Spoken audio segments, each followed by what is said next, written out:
Good morning student, this is the second part of the chapter language of chemistry. Last video में हम लोगों ने discuss कर लिया था इलेक्ट्रॉन कॉन्फ़िगरेशन करना, वैलेंसी कैसे निकालते हैं, वेरिएबल वैलेंसी हम लोगों ने निकालना भी सीख लिया था और कुछ याद भी कर लिया था हम लोगों ने। और रेडिकल्स के बारे में पढ़ा था, positive radicals and negative radicals. आज हम लोग रेडिकल्स ही को थोड़ा सा और डीप में पढ़ेंगे। जैसे पहला हमारा रेडिकल्स होगा आज का Mn2 1 इसको बोलते हैं हम लोग क्या, पर मैग्नेट।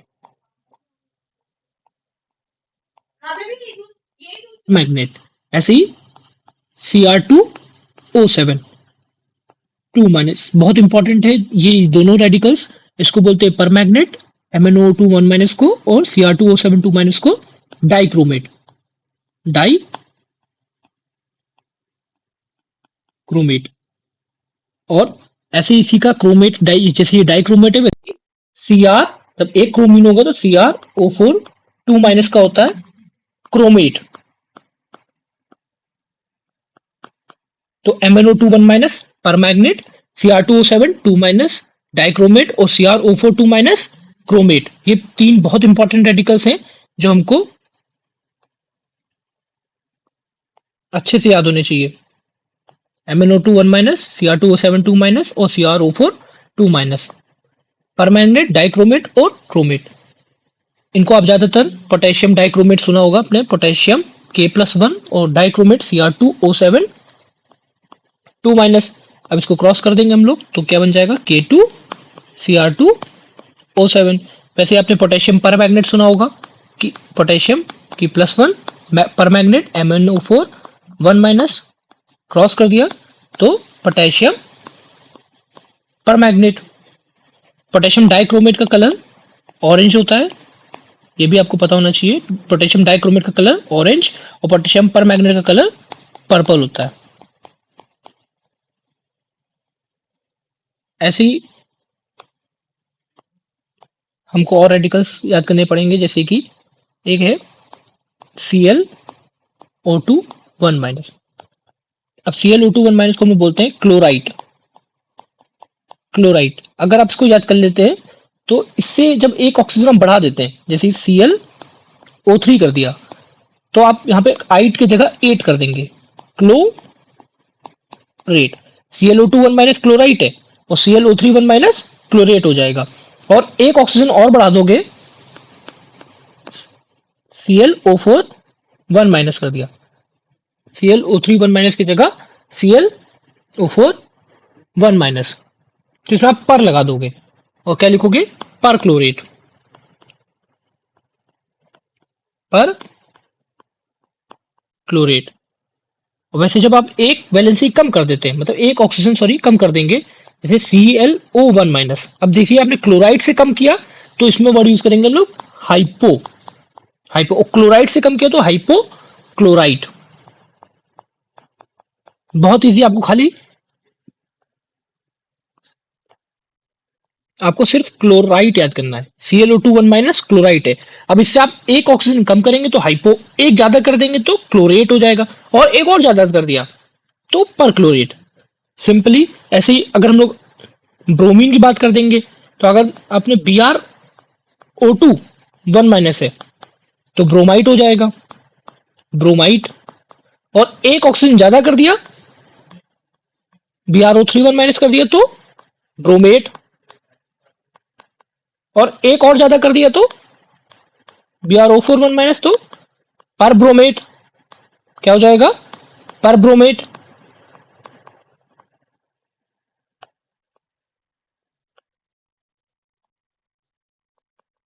और एक कम कर दिया, BrO1 तो हाइपो ब्रोमाइट। अब ऐसे ही आप कमेंट करके बताइएगा IO4 1 का नाम और IO2 1 का नाम। तो हमारा नेक्स्ट टॉपिक है रिलेटिव एटॉमिक मास। रिलेटिव एटॉमिक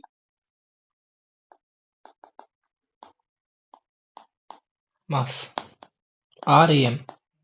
पर रिलेटिव एटॉमिक मास जानने से पहले सबसे पहले हम लोग वन एएमयू क्या होता है इसको डिस्कस करते हैं। एएमयू का full form atomic mass unit, one atomic mass unit. अब एटॉमिक मास यूनिट क्या होता है, तो हम लोग ने सबसे पहले कार्बन का एक एलिमेंट लिया। अब कार्बन, जैसे कि हम जानते हैं कि कार्बन के 3 आइसोटोप्स होते हैं, C12, C13 और C14। पर हमने कौन सा एलिमेंट लिया है, कार्बन का C12। तो C12 हमने एक कार्बन का एलिमेंट लिया है। अब कार्बन एलिमेंट में बहुत से एटम्स होंगे, तो उसमें से हमने एक एटम निकाला और उसका मास नापा। उसका मास को हम लोगों ने मेजर किया। जब मास को मेजर किया तो वो कुछ आया 1.6 इंटू 10⁻⁻24 ग्राम। फिर से बताता हूँ, सबसे पहले हमने लिया कार्बन का C12 एलिमेंट, उसका एक एटम का मास को मेजर किया, जो आया कि 1.6 इंटू 10⁻⁻24 ग्राम। अब इसी को साइंटिस्ट लोग 1 AMU कंसिडर करते हैं। मतलब 1 AMU कोई पूछेगा तो क्या होता है, 1.6 इंटू 10⁻⁻24 ग्राम। या तो कहीं कहीं बुक में लिखा होगा 1.67 इंटू 10⁻⁻27 kg। जब kg में लिख लेंगे तो -27 kg हो जाएगा। अब सपोज ऑक्सीजन का आपको एटॉमिक मास निकालना है। ऑक्सीजन का जब मेजर किया गया तो ऑक्सीजन को कुछ 16 इंटू 1.6 इंटू 10⁻⁻24 ग्राम आया। ऐसे ही हीलियम का तो 4 इंटू 1.6 इंटू 10⁻⁻24 ग्राम। जब हमने एल्यूमिनियम का निकाला तो 27 इंटू 10⁻1.6 इंटू 10⁻24 ग्राम।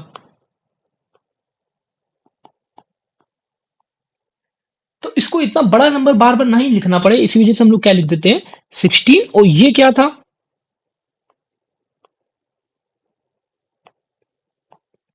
इस चीज को हम लोग क्या बोलते हैं, अभी हमने डिस्कस किया, ये क्या होगा 1 AMU। What is this 1 AMU। तो इसकी जगह हम लोग 1 AMU लिख सकते हैं। तो 16 AMU। ऐसे ही क्या हो जाएगा 4 AMU। और एल्यूमिनियम का मास 27 AMU। अब जब हम लोग ऑक्सीजन का जो मास होगा उसको मेजर करेंगे कार्बन के रिस्पेक्ट में। मतलब कार्बन का जो 1/12 मास था, 1/12 मास कार्बन का कितना था 1 AMU। मतलब जो कार्बन का मास होगा, सॉरी जो ऑक्सीजन का मास होगा, उसको हम लोग कार्बन के 1/12 मास से जब डिवाइड कर देंगे तो आएगा हमको रिलेटिव एटॉमिक मास। क्या बताने की कोशिश कर रहा हूं, जैसे हमने अभी डिस्कस किया कि 1/12 जो मास आया था कार्बन C12 एटम का, वो आया था 1.6 इंटू 10⁻⁻24 ग्राम। और जब एक ऑक्सीजन एटम का मास मेजर किया गया, एक ऑक्सीजन एटम का जब मास मेजर किया गया, वो आया कितना 16 into 1.6 into 10⁻⁻24 gram.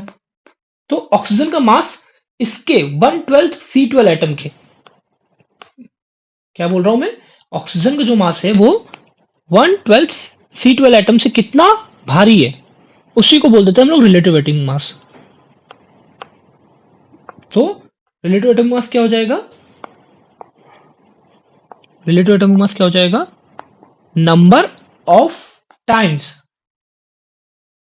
Number of times one atom. One atom मतलब किसी भी एटम का, जैसे हमने अभी एग्जांपल ले रहे हैं ऑक्सीजन का, तो one atom of an element, जैसे ऑक्सीजन के एलिमेंट का वन एटम कितना भारी होगा, इज हैवियर देन 1/12, किससे 1/12 mass of 1/12 mass of 1/12 mass of 1/12 mass of C12 atom of carbon. तो फिर से डिफिनेशन हम लोग रिवाइज करें। डिफिनेशन क्या है, बहुत सिंपल सी डिफिनेशन है, number of times one atom जिसकी हम लोग बात करेंगे, यहाँ पे ऑक्सीजन की बात कर रहे हैं, तो one atom of an element is heavier than 1/12 mass of C12 atom of carbon.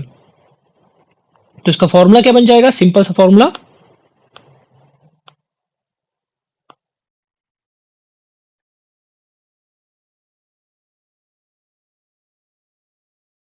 RAM equals to mass of one atom. One atom मतलब जिसका हम लोग मेजर कर रहे हैं, यहाँ पे हम लोग मेजर किसका कर रहे थे, ऑक्सीजन का। तो मास of one atom of the element divide by 1/12 mass of one atom of carbon, और कार्बन भी कौन सा, C12। तो रिलेटिव एटॉमिक मास क्या हो जाएगा, मास of one atom of the element, मतलब किसी का भी मास, जैसे हमने यहाँ पे ऑक्सीजन का लिखा था 16 into 1.6 into 10⁻24 gram divide by 1/12 mass of C12 यानी 1.6 इंटू 10⁻24 ग्राम। तो कितना हो जाएगा, जैसे ऑक्सीजन का कितना 16 इंटू 1.6 इंटू 10⁻24 ग्राम, और नीचे 1/12 mass of one atom of C12 वो कितना था 1.6 इंटू 10⁻24 ग्राम। जब आप इसको डिवाइड कर देंगे तो ये पूरा कट आउट हो जाएगा और बचेगा क्या, ओनली 16। अब रिलेटिव एटॉमिक मास की कोई यूनिट नहीं होगी क्योंकि ग्राम ग्राम तो कैंसिल हो चुका है, तो सिर्फ 16। तो ऐसे ही हर एटम को हम लोग 1 AMU यानी 1.6 इंटू 10⁻24 ग्राम से रिलेट करके एटॉमिक मास लिखते हैं, जिसको बोल देते हैं हम लोग रिलेटिव एटॉमिक मास। ऐसे हम लोग मॉलिक्यूल का भी मास निकाल सकते हैं, मतलब कोई पूछेगा रिलेटिव मॉलिक्यूलर मास क्या होता है, तो रिलेटिव मॉलिक्यूलर मास क्या हो जाएगा, कोई मॉलिक्यूल यानी one molecule of the substance, one molecule of the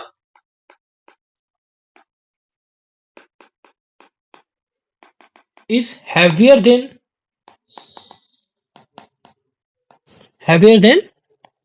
1/12 mass of C12 carbon. जैसे रिलेटिव एटॉमिक मास था वैसे ही relative molecular mass, relative atomic mass में एक एटम का मास हम लोग कंपेयर कर रहे हैं, और रिलेटिव मॉलिक्यूलर मास में हम लोग कंपेयर करेंगे एक मॉलिक्यूल का मास। अब नेक्स्ट हमारा टॉपिक है ग्राम एटॉमिक मास।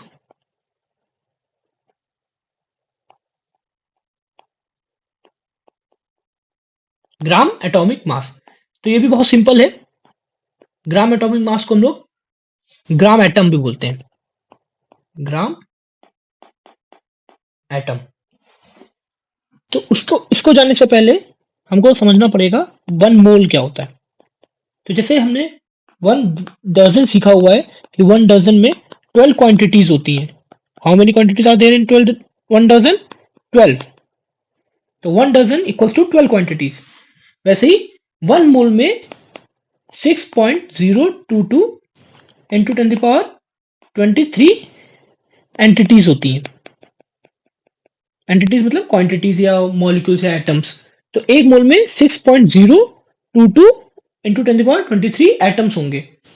तो जब हम लोगों को, जैसे हमने अभी निकाला एक ऑक्सीजन एटम का मास, एक ऑक्सीजन एटम का मास आया था हमारा 16 इंटू 1.6 इंटू 10⁻24 ग्राम, -24 ग्राम। ये एक एटम ऑक्सीजन का मास था। जब कोई एक मोल का पूछ लेगा, एक मोल मतलब 6.022 इंटू 10⁻23 ऑक्सीजन एटम का मास। जब एक का इतना है तो इतने का इससे मल्टीप्लाई कर देंगे 6.022 से। तो 6.022 इंटू 10⁻23 इंटू 16 इंटू 1.6 इंटू 10⁻24 ग्राम। जब आप इसको पूरे को कैलकुलेट करेंगे तो वो 16 ग्राम ही आएगा।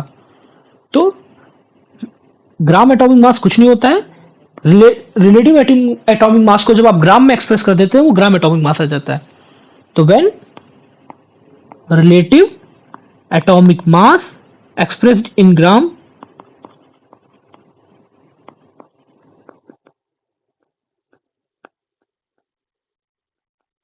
is known as gram atomic mass.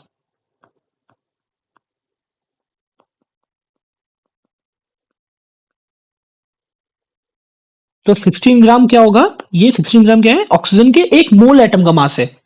One atom का मास तो 16 AMU है या 16 रिलेटिव एटॉमिक मास है, पर 16 ग्राम किसका है, ये वन ऑक्सीजन एटम का नहीं है, ये वन मोल ऑक्सीजन एटम का मास है। 1 मोल मीन्स 6.022 इंटू 10⁻23 ऑक्सीजन एटम का मास है।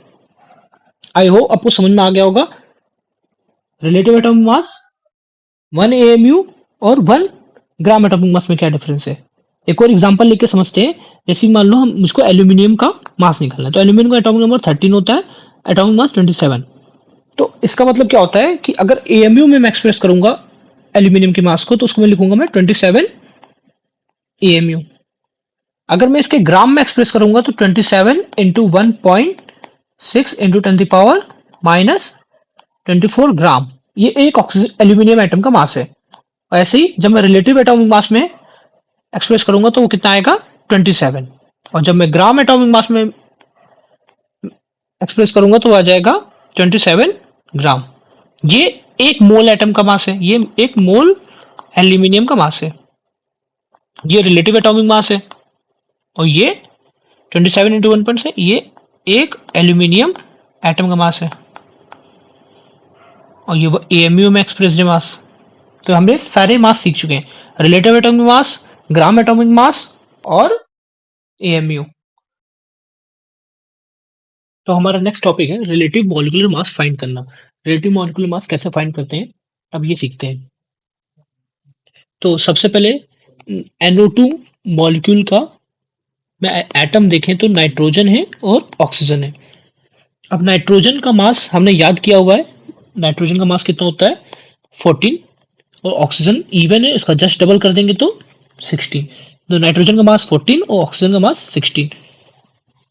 तो अब क्या करना होता है आपको, बस आपको प्लस करना होगा। नाइट्रोजन 14 एक एटम है तो 1 प्लस ऑक्सीजन 16 दो एटम तो इंटू 2, तो 14 प्लस 32 इक्वल्स टू 46। तो molecular mass of NO2 is 46। Without unit लिख रहे हैं क्योंकि रिलेटिव मॉलिक्यूलर मास निकालना था हमको। ऐसे next question, find the molecular weight of calcium sulphate. तो कैल्शियम सल्फेट, कैल्शियम की वैलेंसी 2 प्लस, सल्फेट की वैलेंसी क्या होती है 2 माइनस, क्रॉस कर देंगे तो क्या बनेगा कैल्शियम सल्फेट। अब कैल्शियम का एटॉमिक नंबर 20 होता है तो मास कितना हो जाएगा 40, सल्फर का 16 होता है तो मास कितना हो जाएगा 32, और ऑक्सीजन का 8 होता है तो मास कितना हो जाएगा 16। ज्यादातर क्वेश्चन में आपको मास गिवन रहेगा, पर हमने मास याद करना भी सीख लिया है कि इवन होगा तो डबल करते हैं, वो ऑड होगा तो डबल करके 1 ऐड कर देते हैं। नाइट्रोजन ऑड में एक्सेप्शन है और बेरिलियम इवन में एक्सेप्शन है। तो कैसे लिखेंगे, सबसे पहले कैल्शियम का मास, कैल्शियम का मास 40 प्लस सल्फर का मास 32 प्लस ऑक्सीजन का मास, ऑक्सीजन क्योंकि 4 है तो 4 बार मल्टीप्लाई करना पड़ेगा हमको, तो ऑक्सीजन का 16 इंटू 4, तो 40 प्लस 32 प्लस 64, जो कितना हो जाएगा 40 plus 32 72 plus 64 136, 136 again without unit because relative molecular weight we are calculating. Next question है find the mass of relative molecular mass of ammonium sulfate. Ammonium कैसे बना होगा, अमोनियम की वैलेंसी क्या होती है +1 और सल्फेट की -2, क्रॉस किया तो अमोनियम, क्योंकि रेडिकल है तो ये ब्रैकेट में आएगा अमोनियम सल्फेट। अब इसमें ये होल के नीचे ब्रैकेट है तो नाइट्रोजन भी 2 है और हाइड्रोजन यहाँ पे 8 है, तो नाइट्रोजन का मास होता है 14 इंटू 2 प्लस हाइड्रोजन का मास 1 इंटू 8, क्योंकि हाइड्रोजन यहाँ पे 8 है, ये 2 जो होगा ये 2 इसमें भी मल्टीप्लाई होगा और नाइट्रोजन में भी, तो 14 into 2 1 into 8 plus sulphur 32 plus oxygen 16, और ऑक्सीजन 4 है तो 4 से मल्टीप्लाई, तो 14 2 जा 28 plus 8 plus 32 plus 64, 28 plus 8 plus 32 68 plus 64, total mass आ गया 132। तो अमोनियम सल्फेट का मास हम लोगों ने कैलकुलेट कर लिया 132। चलिए मैं कुछ होमवर्क दे देता हूं आपको मास कैलकुलेट करने के लिए। तो पहला मास है हमारा जो होमवर्क होगा सल्फर डाइऑक्साइड का आपको कैलकुलेट करना है। नेक्स्ट क्वेश्चन सोडियम कार्बोनेट का, और थर्ड क्वेश्चन H2SO4 का। जरूर इन 3 क्वेश्चन को आप होमवर्क में ट्राई करिएगा, तभी आपको कॉन्सेप्ट क्लियर होगा। कि जितना हम इस क्वेश्चन को प्रैक्टिस करेंगे उतना ही हमको चीजें अच्छे से क्लियर होंगी।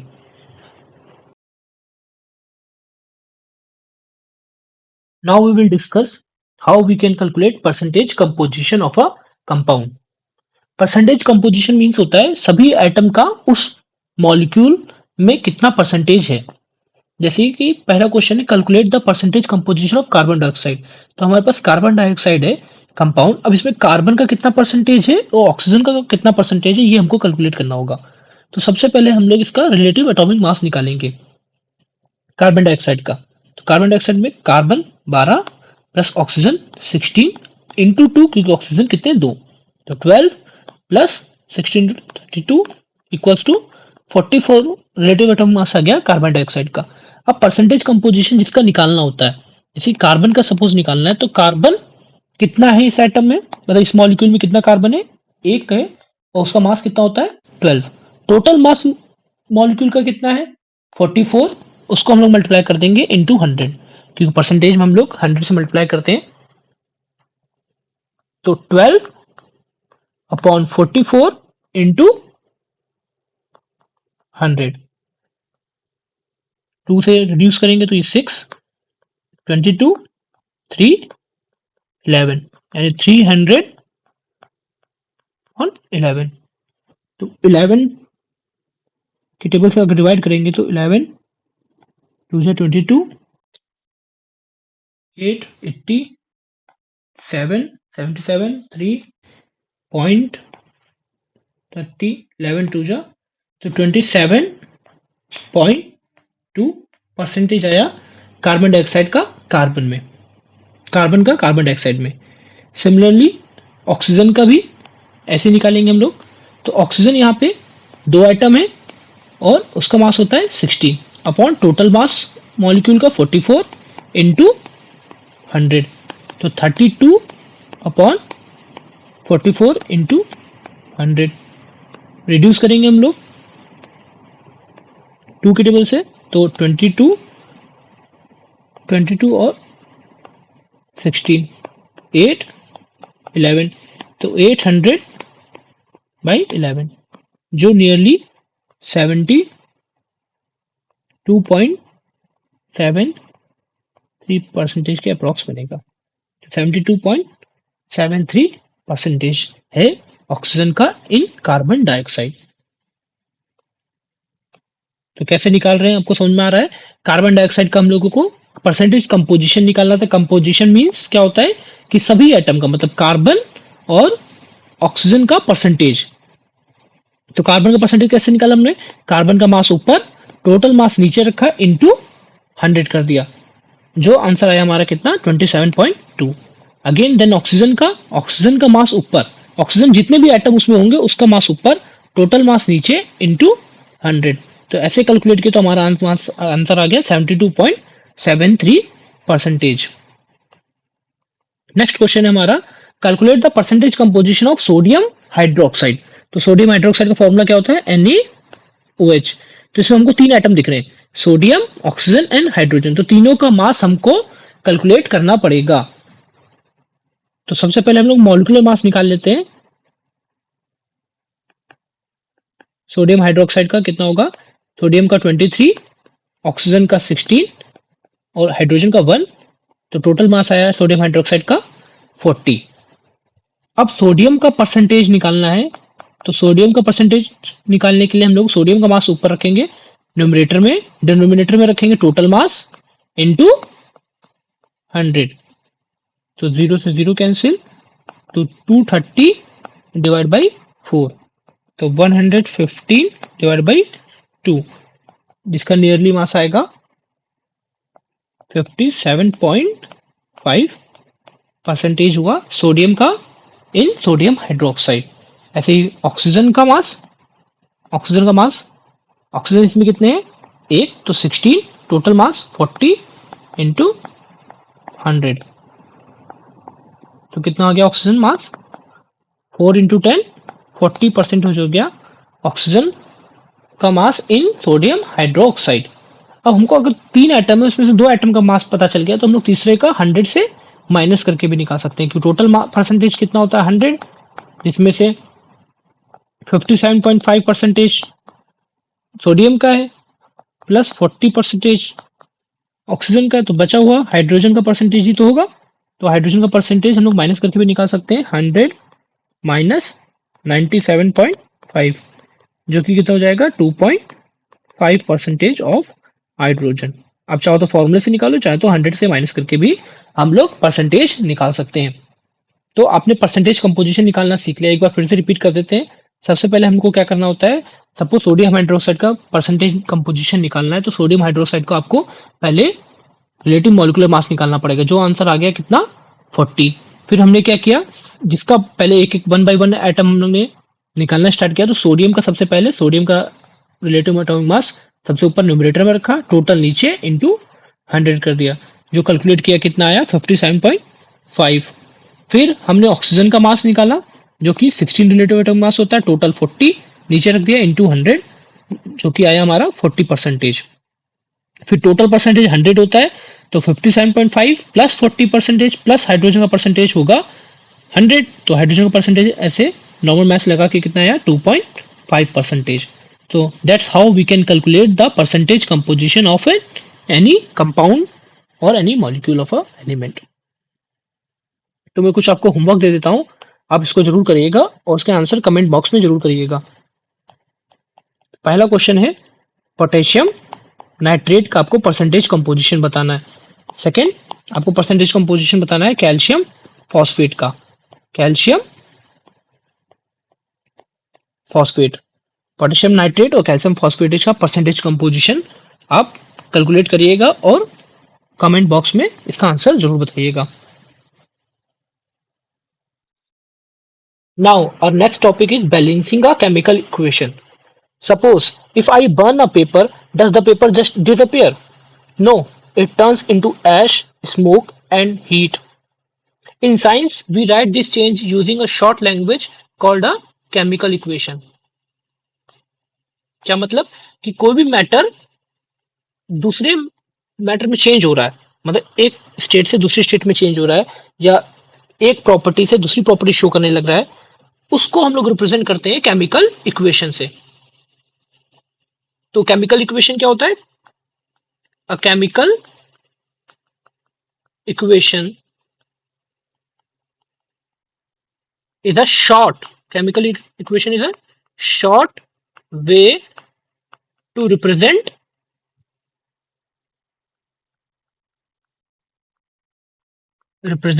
a chemical reaction, or we can say chemical change, using symbols and formulas.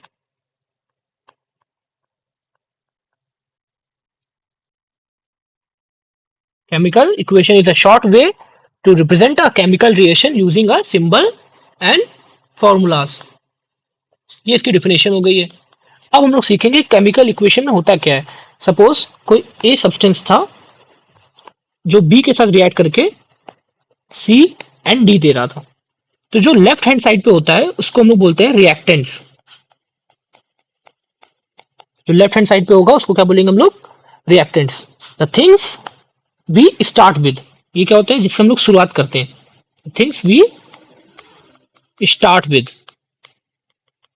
Left side पे जो लिखेंगे हम लोग वो रिएक्टेंट्स होते हैं, और जो राइट हैंड साइड पे लिखते हैं उनको प्रोडक्ट्स बोलते हैं, products. Things we get, things we get after the chemical change. Product reactant क्या होंगे, the things which we start with, और product things which we get after the result. अब ये हम लोग बैलेंस क्यों करते हैं, इस रिएक्शन को बैलेंस करना जरूरी है। अब बैलेंस क्यों करते हैं, तो एक लॉ होता है conservation of mass. Conservation of mass. अब ये क्या बोलता है, suppose if I have 2 apples and give you 2 apples, do I magically get 5 apples back? Obvious बात, नो। तो same in chemistry, atoms are not created or destroyed in a reaction. Atoms are not created or destroyed in a reaction. They just rearrange.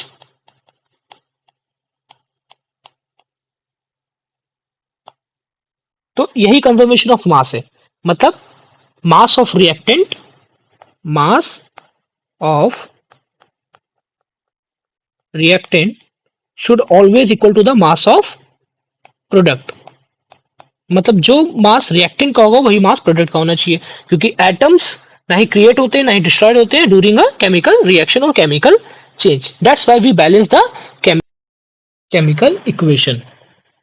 Now just take an example. Nitrogen and hydrogen give ammonia. ये suppose हमने एक example ले लिया है, अब इसको balance करना है। तो सबसे पहले आपको क्या करना पड़ता है, रिएक्टेंट्स में टोटल एटम्स कितने हैं, नाइट्रोजन के 2, हाइड्रोजन के 2 और प्रोडक्ट साइड नाइट्रोजन के 1, हाइड्रोजन के 3।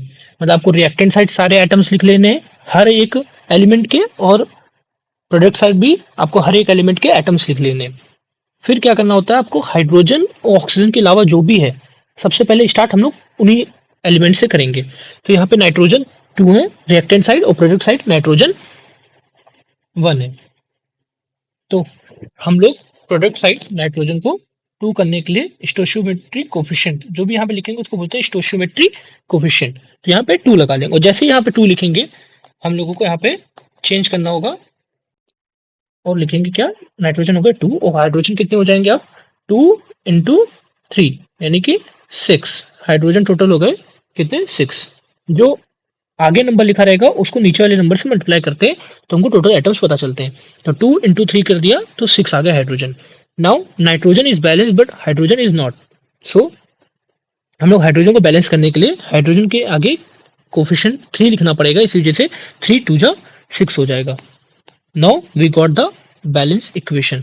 तो फाइनल इक्वेशन क्या हो जाएगी, nitrogen plus 3 molecule of hydrogen give 2 molecule of ammonia. ये हमारी फाइनल बैलेंस इक्वेशन हो गई है। Let's take another example. Suppose magnesium is burning in the presence of oxygen, give magnesium oxide। तो फिर से वही हम लोग रिएक्टेंट साइड एटम लिख लेंगे मैग्नीशियम के 1, ऑक्सीजन के 2, प्रोडक्ट साइड भी मैग्नीशियम 1, ऑक्सीजन 1। तो मैग्नीशियम तो पहले से बैलेंस है तो हम लोगों को ऑक्सीजन इसमें बैलेंस करना पड़ेगा। ऑक्सीजन बैलेंस करने के लिए यहाँ पे हम लोग को लगा देंगे 2, और जैसे ही ऑक्सीजन के आगे कोफिशिएंट हमने 2 लगाया तो ऑक्सीजन हो जाएंगे 2 और मैग्नीशियम भी हो जाएंगे 2। अब मैग्नीशियम इम्बैलेंस हो गया, इस वजह से हमको मैग्नीशियम के आगे रिएक्टेंट साइड 2 लगाना पड़ेगा, तो मैग्नीशियम भी 2 हो जाएगा। तो that's how we get balance equation.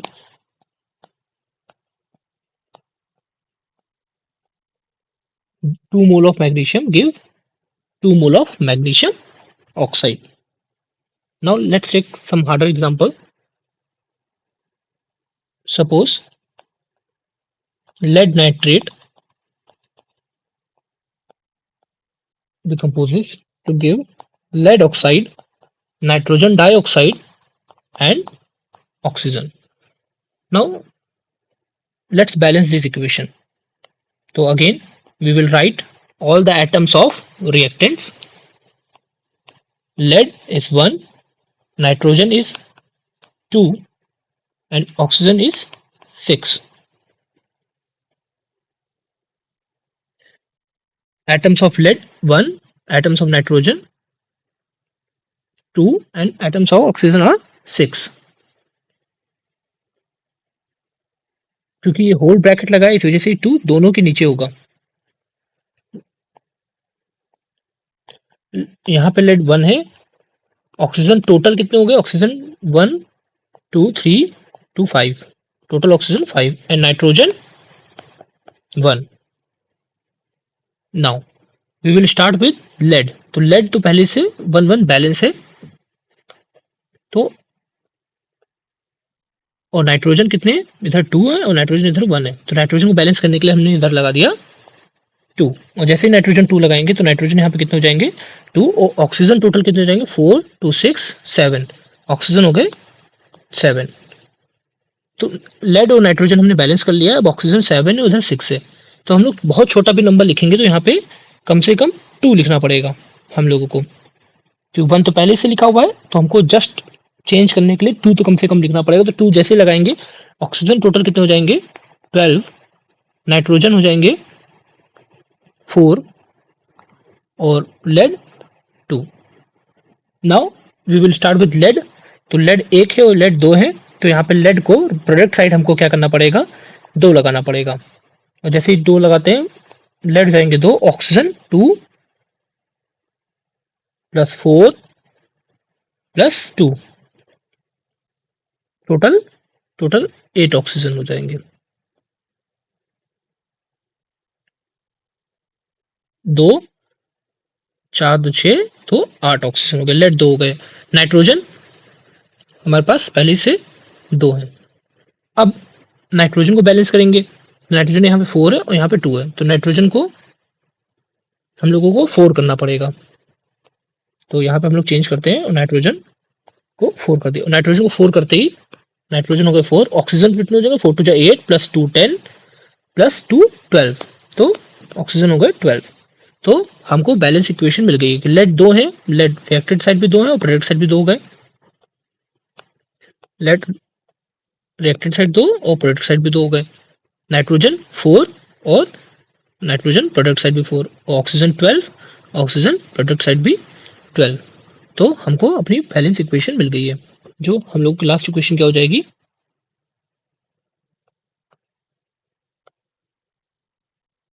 2 mole lead nitrate decomposes to give 2 mole of lead oxide plus 4 mole of nitrogen dioxide and 1 mole of oxygen। अब बैलेंसिंग में एक स्पेशल केस होता है, जो रिएक्शन होती है बर्निंग ऑफ हाइड्रोकार्बन्स। वो थोड़ी सी टफ पड़ जाती है नॉर्मल तरीके से, जैसे हमने सीखा। तो इसका एक इजी तरीका होता है रिएक्शन को बैलेंस करने का। पहले हाइड्रोकार्बन हम लोग समझते हैं क्या होते हैं।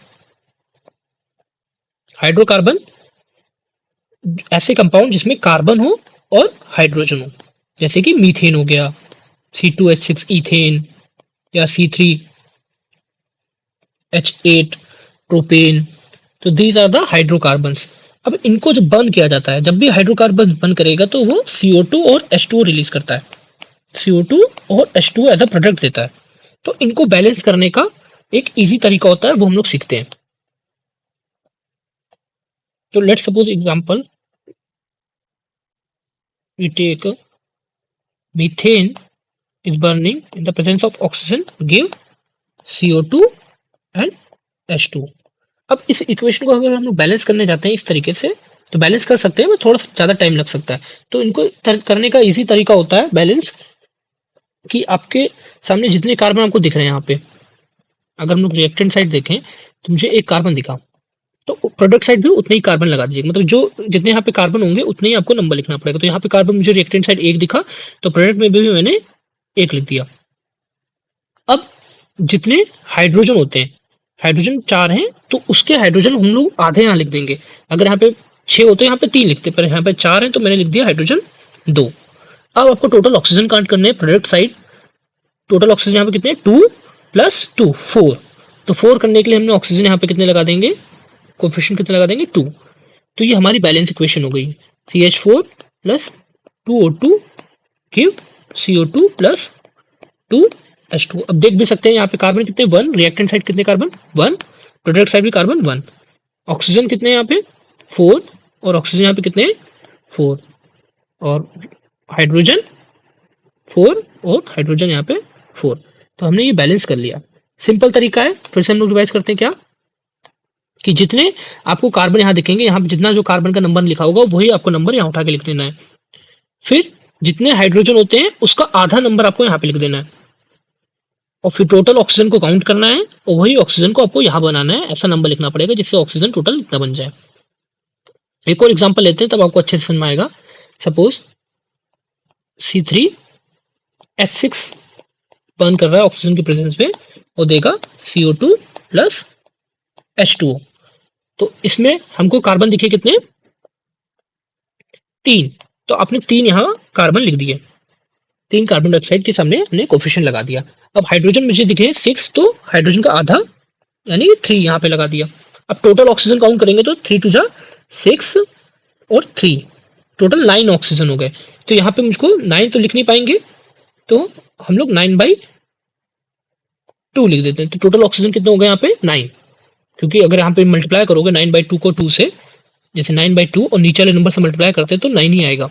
इस वजह से हमने 9/2 लिख दिया, क्योंकि टोटल हमको ऑक्सीजन कितने बनाने थे, 9 बनाने थे। अब क्योंकि फ्रैक्शन में हम कभी भी कोफिशिएंट लिखते नहीं, तो हम लोग 2 से पूरी इक्वेशन को मल्टीप्लाई कर देंगे। और जैसे ही हम लोग 2 से मल्टीप्लाई करेंगे, सपोज 2 से यहाँ मल्टीप्लाई कर दिया, 2 से यहाँ, 2 से यहाँ और 2 से यहाँ, तो हमको मिलेगा 2C3H6 plus 9 oxygen give 6 CO2 plus 6 H2O। यहाँ पे आप चाहो तो काउंट भी कर सकते हैं। तो 6 कार्बन आपको देखेंगे यहाँ reactant side, 6 carbon reactant side है, तो 6 ही कार्बन प्रोडक्ट साइड है। 12 हाइड्रोजन रिएक्टेंट साइड और 12 hydrogen product side. Oxygen total हो गए 18, ऑक्सीजन टोटल हो गए यहाँ पे 12 प्लस 6 18। तो हमने ये बैलेंस इक्वेशन कर लिया, बहुत इजी तरीका। एक एग्जांपल मैं और लेता हूँ जिससे आपको अच्छे से समझ में आ जाए।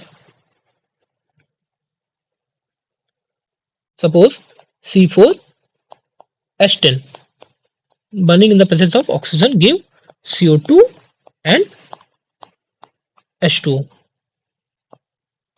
तो हमने देखा यहाँ पे कार्बन कितने 4, तो हमको यहाँ कार्बन डाइऑक्साइड के सामने हम लोग क्या लिख देंगे 4।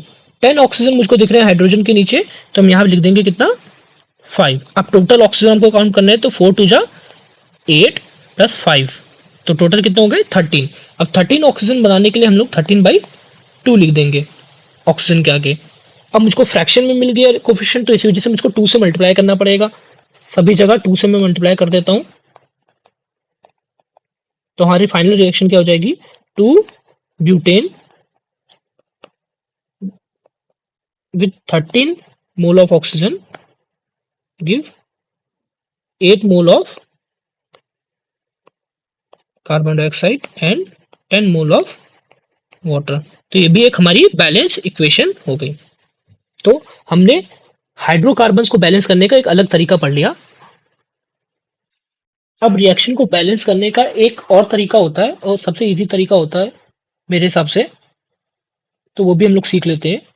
तो सबसे पहले जैसे आपको ये इक्वेशन गिवन है, इसमें आयरन वाटर के साथ रिएक्ट करके Fe3O4 plus hydrogen gas evolve कर रहा है। तो सबसे पहले आपको यहाँ पे क्या करना होता है, कोफिशिएंट लगा लीजिए A, B, C और D। अब टोटल हम लोग आयरन गिनेंगे, रिएक्टेंट साइड कितने हैं, तो A और product side 3C। It means A equals to 3C होने चाहिए as per the law of conservation of mass. ऐसे हाइड्रोजन गिने तो रिएक्टेंट साइड कितने हैं 2B और प्रोडक्ट साइड 2D, यानी it means B equals to D। तो एक इक्वेशन ये बन गई, दूसरी इक्वेशन हमारी B equals to D। Third क्या है, ऑक्सीजन को अगर हम बैलेंस करें तो ऑक्सीजन कितने हो जाएंगे B रिएक्टेंट साइड और प्रोडक्ट साइड कितने हो जाएंगे 4C। तो ये थर्ड इक्वेशन बन गई। अब हमने तीनों इक्वेशन बना ली, और उतनी इक्वेशन बनेगी जितने ढेर सारे एटम्स होंगे टोटल रिएक्टेंट साइड और प्रोडक्ट साइड। तो A equals to 3C, B equals to D and B equals to 4C। Now we will put the any alphabet equals to 1। तो हम लोग C equals to 1 रख देते हैं। जैसे ही C equals to 1 रख देते हैं तो A की वैल्यू कितनी आ जाएगी 3 और B की वैल्यू 4, और जो B की वैल्यू वही तो D की वैल्यू है, तो D की वैल्यू भी क्या आ जाएगी 4 और C की वैल्यू हमने क्या रखी है 1। अब हम लोग चेंज कर देंगे, तो A इक्वल्स टू कितना है, A की वैल्यू आई थी हमारी 3, A की वैल्यू 3, B की वैल्यू 4, सी की वैल्यू आई थी हमारी 1 एंड डी की वैल्यू 4। तो हमारी रिएक्शन बैलेंस हो चुकी है। A equals to 3 iron plus 4 H2O give 1 Fe3O4 and 4 hydrogen molecule. तो फिर से एक बार रिवाइज कर लेते हैं। सबसे पहले क्या किया हम लोग ने, सबसे पहले हमने अल्फाबेट रख दिए A, B, C and D। जितने भी हमारे रिएक्टेंट्स होते हैं और प्रोडक्ट्स होते हैं उनके सामने हम लोग ने कोफिशिएंट लगा दिए A, B, C, D। Now total iron गिने, total iron reactant side A थे, प्रोडक्ट साइड 3 से थे। टोटल हमने जब हाइड्रोजन गिने तो 2B थे रिएक्टेंट साइड और 2D थे प्रोडक्ट साइड। ऐसे ही जब हमने टोटल ऑक्सीजन गिने रिएक्टेंट साइड तो B थे और प्रोडक्ट साइड 4C थे। तो जब हमने इनको इक्वेशन बना ली फिर हमने C इक्वल्स टू 1 रख दिया और जैसे C इक्वल्स टू 1 रखा तो A की वैल्यू आ गई 3, B की वैल्यू 4 और जो B की वैल्यू थी वही D की वैल्यू थी और C की वैल्यू तो 1 रखी थी हमने और यही वैल्यूज हमने जब A B C D की जगह पुट कर दिया तो हमारी इक्वेशन बैलेंस हो गई। 3 iron, 4 H2O, 1 Fe3O4 and 4 H2। ऐसे हम लोग बैलेंस कर सकते हैं और ये सबसे सिंपल तरीका होता है। पर अगर जिसको मैथ्स में थोड़ी सी कमजोर है जिसकी मैथ्स, तो वो ये तरीका ना लगाए और जो बाकी मैंने दोनों तरीके बताए उनको यूज कर सकता है।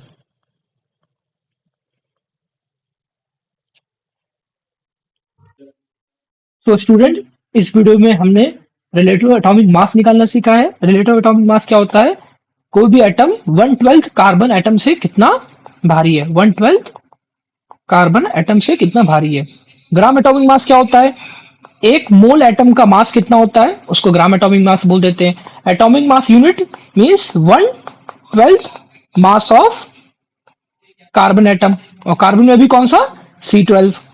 फिर हमने मॉलिक्यूलर वेट निकालना सीखा कि टोटल एटम का मास किसी एक मॉलिक्यूल में कितना होता है उसको मॉलिक्यूलर वेट कहते हैं। जैसे अगर हम लोग कार्बन डाइऑक्साइड की बात करें तो कार्बन इसमें 12 प्लस ऑक्सीजन 32, टोटल हो गया 44। फिर हमने परसेंटेज कॉम्पोजिशन निकाला कि हर एक एटम का कितना परसेंटेज होता है किसी भी मॉलिक्यूल में, उसको हम लोग परसेंटेज कॉम्पोजिशन कहते हैं। फिर हमने लास्ट में सीखा था balancing of a chemical equation. तो केमिकल इक्वेशन को कैसे बैलेंस करते हैं तो हमने 3 तरीके सीखे थे। एक ABC मेथड सीखा था, एक हाइड्रोकार्बन की इक्वेशंस को, बर्निंग ऑफ हाइड्रोकार्बन की इक्वेशन को बैलेंस करना सीखा था सुपर ट्रिक से। उम्मीद है कि आपको ये वीडियो पसंद आई होगी, सारे कॉन्सेप्ट क्लियर हो गए होंगे। कमेंट करके बताइएगा कि आपको ये वीडियो कैसे लगी है। लाइक करिए, शेयर करिए, सब्सक्राइब करिए और मिलते हैं अगले वीडियो में एक नए कॉन्सेप्ट के साथ। तब तक के लिए पढ़ते रहिए, आगे बढ़ते रहिए। Thank you.